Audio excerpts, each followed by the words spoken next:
Hi, this is Shotgun Tom Kelly, and now that I have your attention, you wanted to be close to him in the dugout during his impressive 15-year Major League career because he was always watching, listening, and looking for an edge. Now, Kurt Bavacqua brings that edge to Dirty Kurt's Dugout, where you can listen, watch, and be a part of the most honest, informative baseball show available today. Now, here's Kurt. Well, here we are. And I have something good to report for all of the comments that I've seen on social media in the last few days, blasting everybody from one end to the other, which is expected. The Major League Baseball Players Association announced today that it's set up a $1 million fund for workers associated with the game that are out of work right now because of the lockout. And sure enough, you see stuff on social media that it's not enough. I mean, I don't understand why people write that stuff, but just the same. We also found out today that the owners had a Zoom call before the best and final offer was made to the Players Association on Monday down in Jupiter, Florida. And four of the owners rejected the proposal that was made that the Players Association rejected. So in other words, four of the owners didn't even want to give that offer of $220 million for CBT tax ceiling to be made. They thought it was too much. I'll tell you who those owners are in a minute when we come back from me saying hello to everybody. This is Kurt Bavacqua, Dirty Kurt's Dugout, and I'm going to be relying on you today for your comments and questions. And really, there's no topic that we can't talk about. There might be something that I won't talk about because of content, but just the same. I want you guys to come in to the conversation, and I want to talk to you. If I see up on my right-hand part of my screen, Mike Ehrlich, I don't know if there's going to be anybody out there that is going to go back as far as Mike and I go back. We used to drive down Tamiami Trail in his old Mercury, putting water in his radiator about every 5 miles or so to get to the other side of the state to go to a state championship football game. Mike lives down in the Georgia area now, and we keep in touch, but we go back a long time. So, Mike, thank you for joining. But that's an example. I wanted to give you an example of me being able to see if you come on and any question or comment that you make, because I want to find out how my listeners view what's going on in this negotiation and not just rely on social media. I would imagine it's probably going to be pretty close. I mean, you know, I see good comments. I see smart comments, by the way. And then you see really ignorant comments. But let's face it, that's the way of the world nowadays.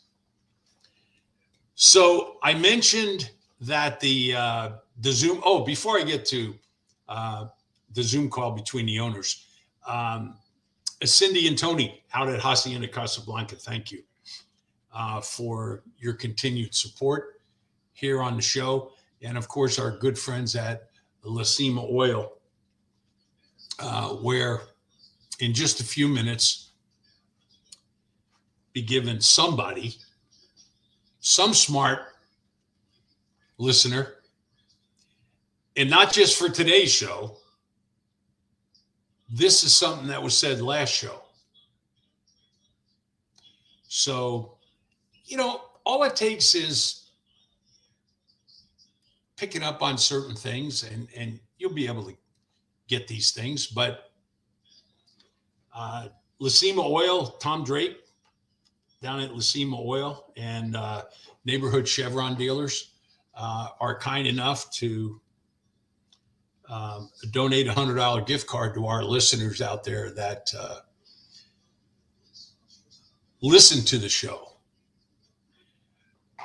So Hacienda Casablanca, 700 North Johnson out in El Cajon, and of course Lacima Oil in your neighborhood Chevron stations, where he's not afraid to advertise prices. That's the one thing about Tom that I applaud him for. It's not within his control. I mean, sure, he's going to make a few pennies on a gallon, but businesses have to stay in business. So we can't fault him for that. Our gas prices are just way too high here in California. Let's get back to the owner's Zoom call, and then I'll get to the Reds fan, Castellano, is one of the 4 owners.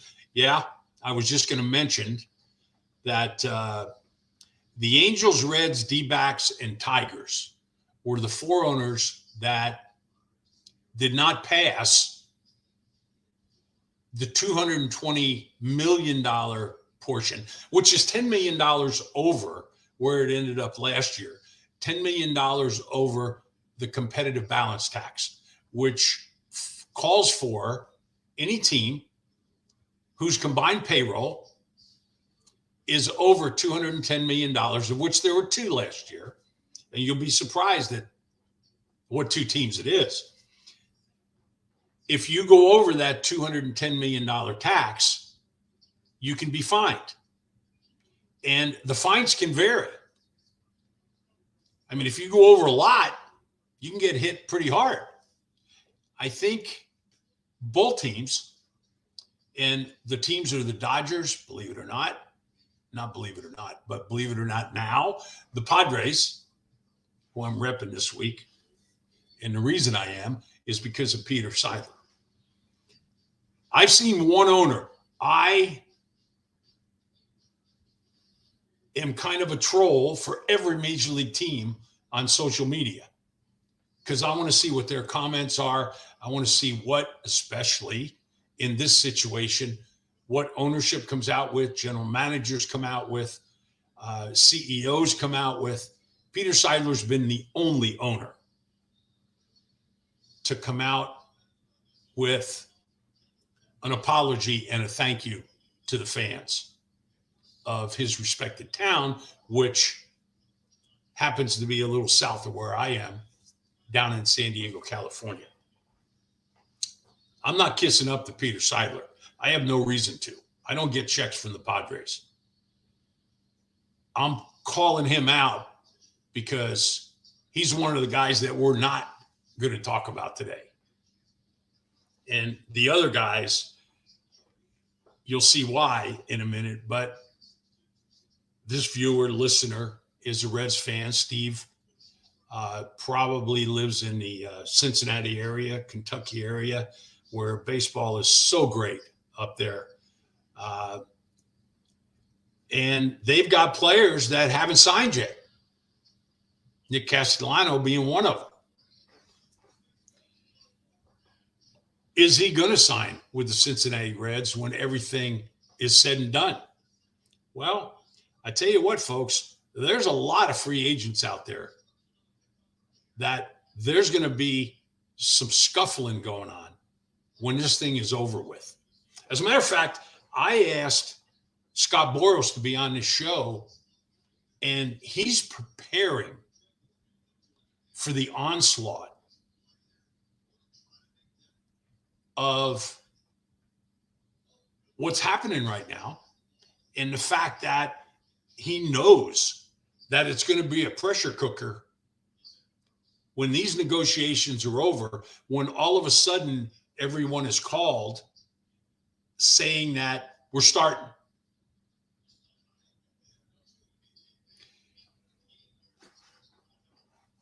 Tammy Matt, is Manfred trying to destroy the game? I don't know if he's trying to destroy the game, but I think that he's trying to bust the union. I called that a couple of years ago. If you guys have listened to me ramble on,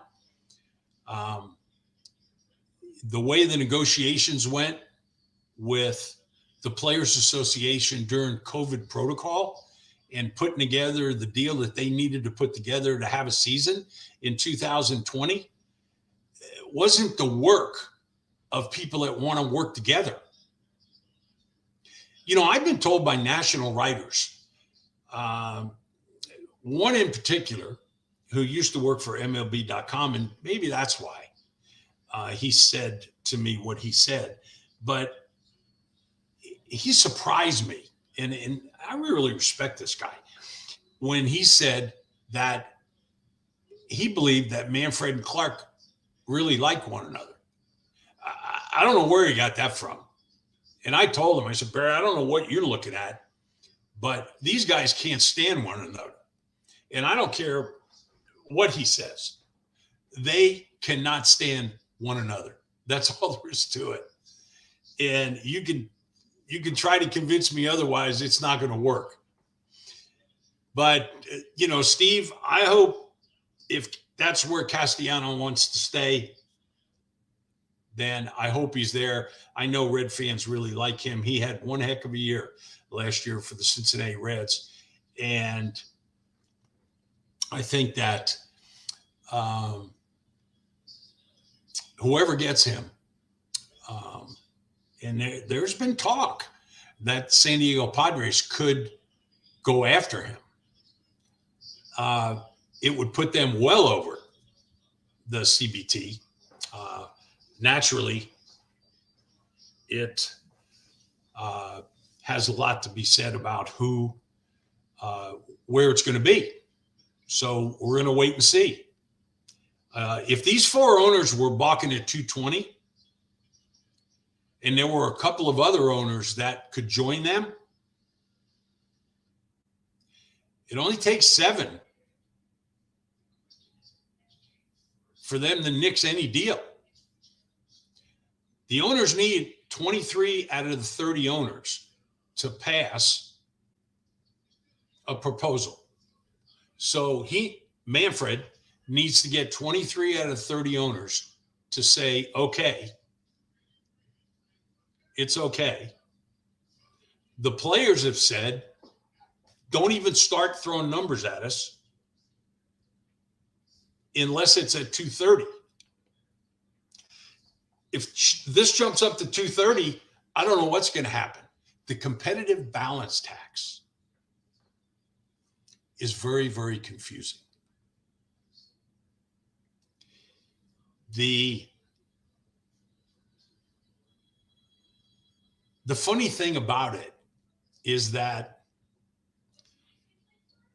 I don't understand what the argument is. I understand from the player's point that it could be looked at as a salary cap. It is looked upon as a soft salary cap. But you know what? Let every team pay their players at $210 million, and you would never see any complaining from the Players Association. But it's the teams that don't. It's the teams like the Miami Marlins, who, incidentally, Derek Jeter, the CEO and minority owner of a Major League Baseball franchise, the Miami Marlins, walked away from his job on Monday. The day that the owners were going to supply the Players Association with their best and final offer. I don't know how you guys took that, but that was very telling. We will find out exactly what the deal was there in the coming weeks, months, years, maybe. But we will find out.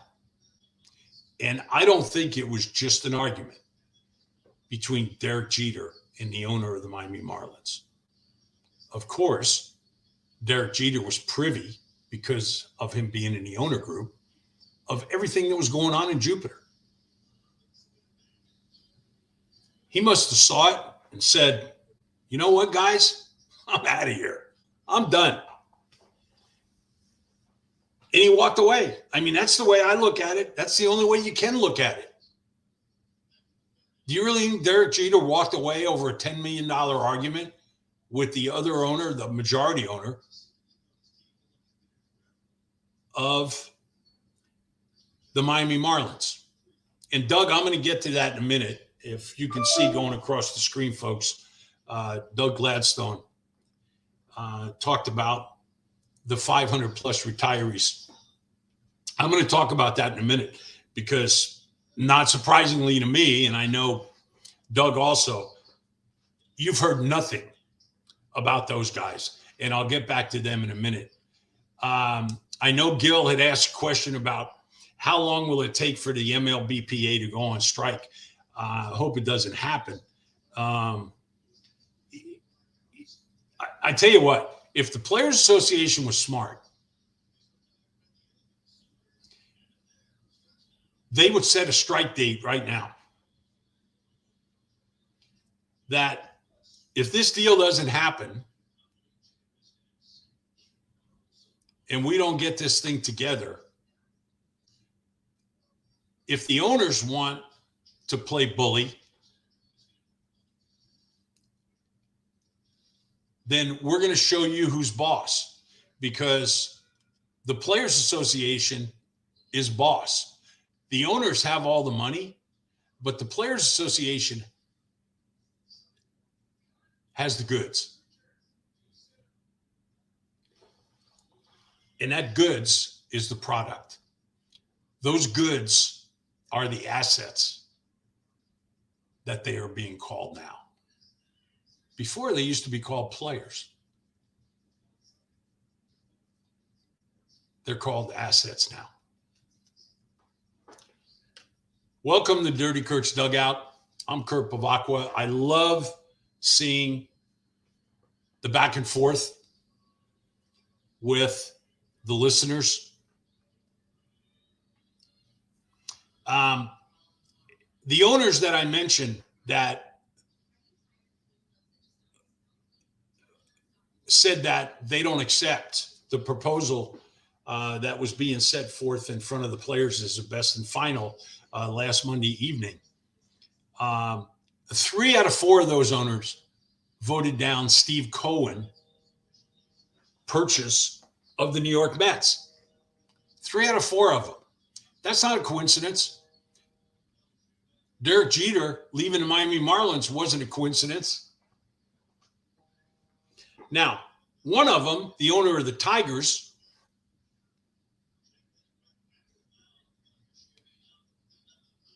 he wasn't one of the 4 that voted down Steve Cohen.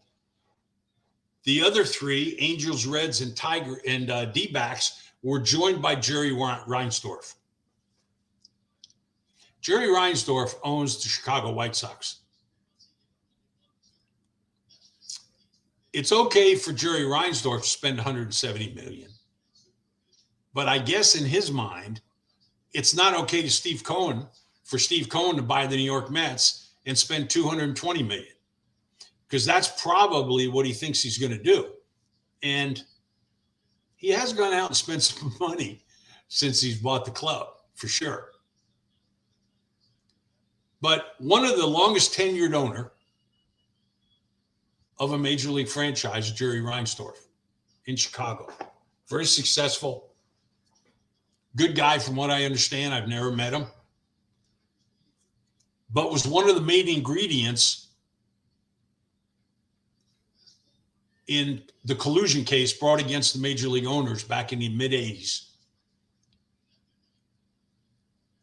that didn't even limit, it stopped any movement in free agency.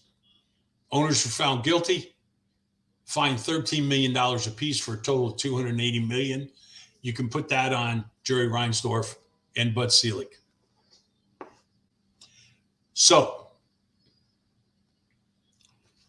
Remember Derek Jeter walking away? Remember these four owners and another one, Jerry Reinsdorf? At least remember them for right now until we continue to negotiate. I say we. We continue negotiations between the owners and the Players Association. Where is it going to end up? You know, your guess is as good as mine, but I don't like what I'm seeing. When those guys walked away from one another down in Florida, I think there was some tension created that is going to be more difficult to overcome than if they would have just stayed another day or two and tried to hammer things out. There are so many different things that are going on within this negotiation. And you'll see the list when it's all said and done. You'll see everything that was included in this CBA. Everything that these guys have talked about and are going to continue to talk about. The Super 2 guys, the guys that will become for us eligible for some type of salary arbitration, a bonus pool, if you want to call it that, on the Super 2. So in other words, guys that only have 2 full years plus so many days, 22% of them, the highest number of days in the group, will be eligible for salary arbitration. And the owners have put $30 million in that pool, I think. I'm sure that doesn't make Scott Boras happy,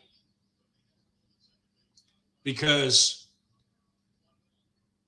I believe that they're going to disperse those funds on some type of a scale that has to do with war, which is a statistic that I think they ought to blow up anyway.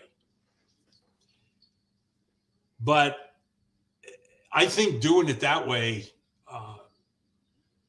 is okay to a degree, but you can't base it on one stat. And the reason I brought Scott Boras' name up, because if I've got a kid that had a hell of a rookie season or first 2 years, and he hasn't quite reached the 3-year threshold, and he's eligible for this Super 2,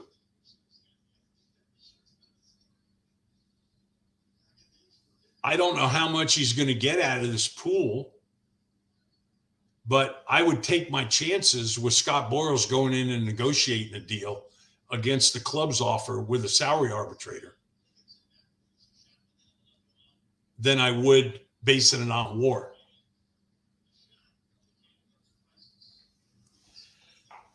Let's talk a minute about these 500 plus players that Doug Gladstone talked about. This is a long-standing argument, and you have to commend Doug Gladstone on not only bringing it to the forefront as much as anybody else, but also keeping it up, because, you know, they just fall by the wayside. That's all there is to it. These 500 guys. There was like 1,200 of them when this first became something that the major MLB knew that they were going to have to deal with. And this was back in 2009, 2010 timeframe. And these guys were kind of left in the dust during the 1980-81 collective bargaining agreement, where these were guys that did not play past 1980. Their last season in the big leagues, or part of, was in 1979. So they played anytime from, let's say, 65, if their career lasted 15 years, in and out of the minor leagues, and also just 3+ years in the big leagues, because that's what it amounted to. Guys that fell short of the 4-year minimum that was required at the time to be a fully vested member of the Players Association benefit plan. So the mistake that was made was that the Players Association, Marvin Miller and Don Fair at the time, did not make it retroactive to these, let's call it 1,000 players. So in other words, any player with a little bit less than 4 years, not even less than 4, a little bit, any player from 43 days to 4 years, or 3.99 years, fell into this category. And the reason it starts at 43 days is because from 1980 on, you only needed 43 days on a major league roster to be vested in the benefit plan. It was a drastic change at the time. It went from 4 years minimum, 20 years maximum, to 43 days minimum and 10 years maximum. I mean, I was right in the middle of that stuff.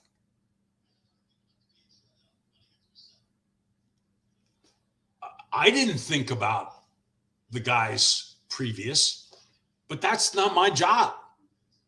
I mean, I'm sure none of the player reps did. I'm sure there were a few of them that had an idea of what was going on, but I don't know if it was talked about.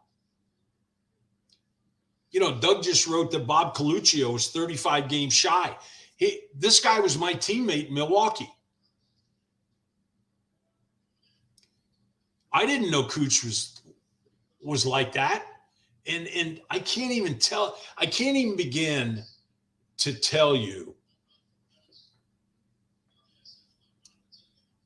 the different stories that I've heard ever since I started looking into this stuff. It was about 3 years ago or so, maybe 4, when I really got into this podcasting thing and started doing different things on radio regarding prior eras of baseball and things like that. These things that you're seeing come up here, it says Rogers and Bando. That's Steve Rogers and Sal Bando. This is just Doug Gladstone's opinion. I'm not saying I disagree or agree, but for right now, while these things are being thrown up on the screen and you're able to read them, I want to make sure that you're not thinking that producer Joe or I are typing them. Oh, speaking of, I agree. Let's just get baseball going. The card. I don't want anybody to miss out on the card today. And before I keep rambling on, I'll get back to the 500 guys. Before I get back to them, though, last week on the show, I mentioned, and we're going to continue, and I'll watch your comments come on. I mentioned how many times that I was ejected from a major league game. I'm not going to ask you who the umpires were or what the causes were. I'm just going to ask you for the number of times that I was tossed from a major league game in my career. Pretty long career. Whoever comes up with the first answer gets a $100 gift card. So you'll stay on with producer Joe. Right, Joe? Staying on with you, right? That way you can give Joe your information, and he will happily have this sent out to you.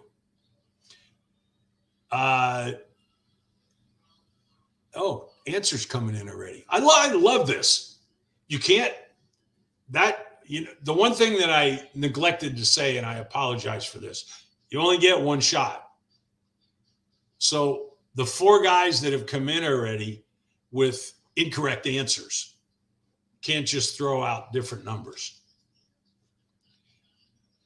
So back to the 500 real quick. Anytime that anyone talks to the MLBPAA, because they're the only ones that will respond to this. The MLBPAA is an entirely different group of alumni association people that's out of Colorado Springs.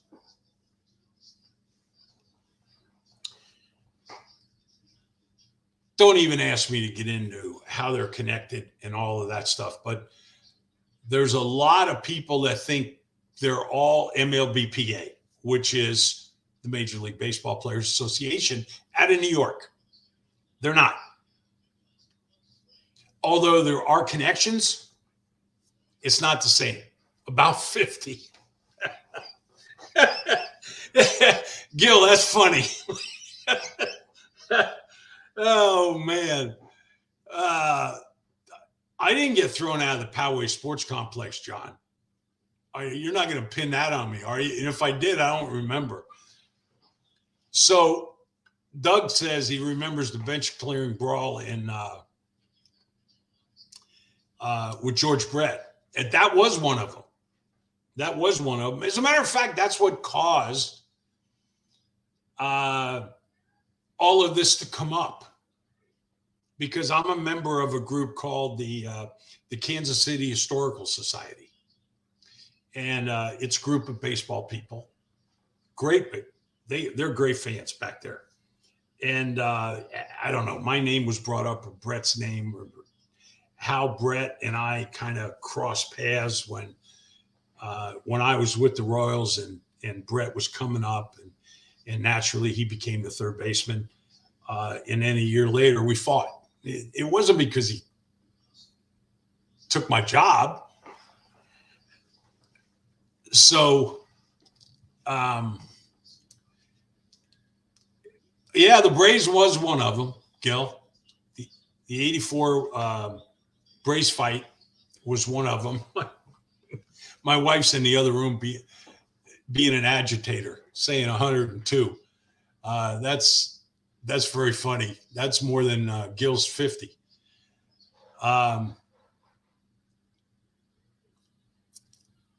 Is Derek Jeter going on ESPN? Has anybody heard about that? Freddie Oswald. I love hearing from Freddie Oswald and Mike Ehrlich, and I go back to Little League. Yeah. I just got to see Freddie down in Florida a couple of months ago, him and Chip Bisbano. And does anybody know if that's a deal? Because I haven't seen anything about Derek Jeter going to ESPN. I don't think he's going to. He doesn't want to do that. That's just not in his genes. He'd be a great commissioner, though. He would. And he'd work for the best interest of the game and be fair to both sides. Now, how long would he last working for the owners? There's no telling. There's really no telling. Thank you, Doug. You be well, too, my man. I know that Doug Gladstone's fighting some health issues right now, and we wish him the best. Yeah, the Dave, the brawl with the Braves was one of the times. This is why I love doing this show, especially when we have a Q&A going back and forth the way we have today. And I got to tell you, this has been the best day. So at least there's people out there not only watching, but really care about the content.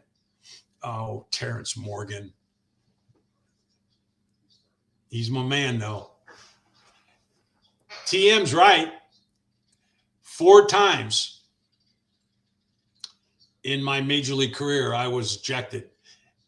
I give TM crap all the time, and he can take it. And I listen to his sometimes coming back at me. But TM is a huge Dodger fan, and I love him for it. If you love a team as much as he loves the Dodgers, I'm all about it. I don't have any problem with it at all. I just want people to love the game. And yeah, Gil said, how about against the Dodgers? Dodgers were one of them. It was a brawl that we had against the A's that, I don't know, reports are different, but some say Billy North started it. Some say I started it. I know the real story, and that's for you to figure out. And then there was a fight with Brett when he came in to second base, a little bit too hard in my judgment. And him and I went at it. And what was the other? Oh, Joe West in the Niedenfuhr. How can I forget that? The Niedenfuhr hitting Joe LaFay. And the reason I say how can I forget that is because that was the night that ignited the Lasorda tape.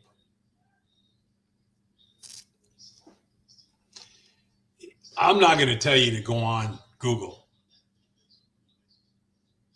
and just Google Lasorda rants. I'm not going to be the one to do that. But if you do, just keep the sound down, keep the kids out of the room. And enjoy yourself. It's pretty funny. When anybody can get under somebody's skin like that, you got to love it. You got to love it. So, you know what, folks? Let's just keep our fingers crossed. Oh, I got to go back to let me go back to one of these asks here. Judy Puccio. Where is she? There she is. Do I remember her from high school? I do remember you, Judy.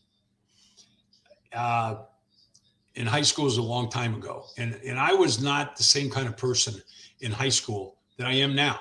At least I don't think I was. When I reflect back at that time in my life, I looked at myself as kind of shy. I wasn't outgoing. And, you know, I hope the people that I know from high school can reconcile this, because, you know, there were so many people that I wanted to go up and talk to that I never did because I was shy. Especially Don Chavoya and Nancy Stanzik, and the list goes on. But you get the gist. So I can't tell you how much I enjoyed today. And I did because we gave the card away to one of our better listeners. And I hope you all join us next week when we do this show again, or possibly catch me when I do a Facebook Live post if something breaks in this thing. And If it breaks good enough, then we'll have another show and start doing shows a couple of days a week instead of just once a week, preferably on Tuesday and Thursday for your enjoyment. And you can catch us here on the Dirty Kurtz Live Facebook page or our YouTube page. That's probably the best way to do it. And you go on and subscribe and do all that good stuff. It didn't cost you anything. So you don't have to subscribe and pay $4.95 a month to listen to me rant and rave. You can just subscribe. We'll figure it out the rest. And I'm going to be coming on with some great offers in the future with products that I've become associated with. So be ready for that. And Judy, I thank you for your participation today and for watching. And for everybody else, Arthur, I appreciate the nice comment. Thank you very much. John Stern, I didn't get back to you on this because I didn't have enough time to get into it, but it's Bill Shanken from the LA Times wrote an article that was right on. And like I said, I don't have enough time to get into it, but I'll share it with you next show.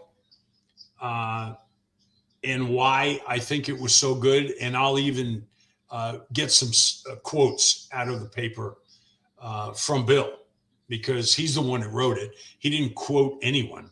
He just wrote what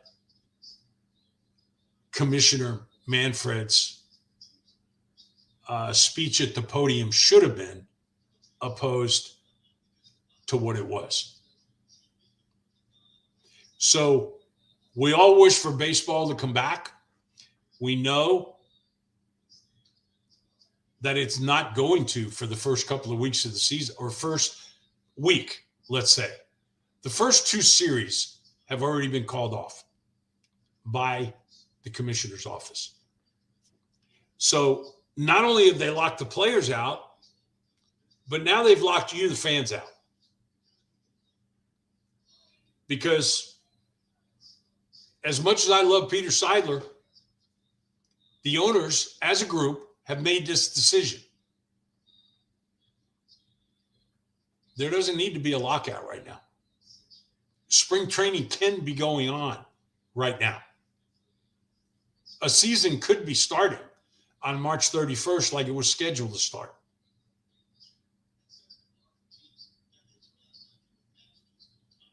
But it's not going to. Rob Manfred's got a tough job in the next couple of weeks. He's going to have to face some demands from the Players Association, who he knew the owners wouldn't sign off on it if he brought it to them. So this is the reason that you see all that time when you see them get at the ballpark at 10 in the morning and they don't leave until 5 in the afternoon, but yet they've only sat and talked for an hour. That's because each side has to get back to his constituency. And it's a lot on the player side. It's 1,250 guys. The owner's a little bit easier, probably a little more stubborn, but they're a little bit easier to get a hold of. There's only 30 of them. So naturally, this is going to be the talk of the town for the next couple of weeks. We've got 1 week that's gone for sure.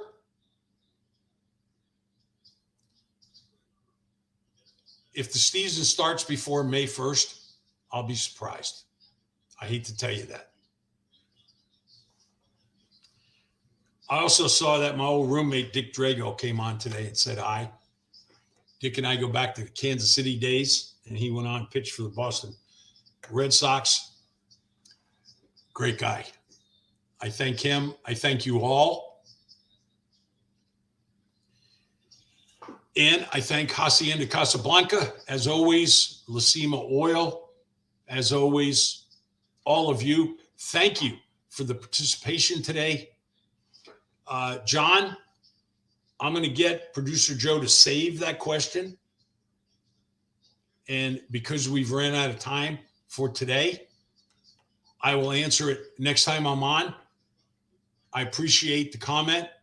I appreciate all of your comments and participation. And until next week, this is Dirty Kurt from Dirty Kurt's Dugout saying goodbye, everybody, and have a good week. And watch some college baseball.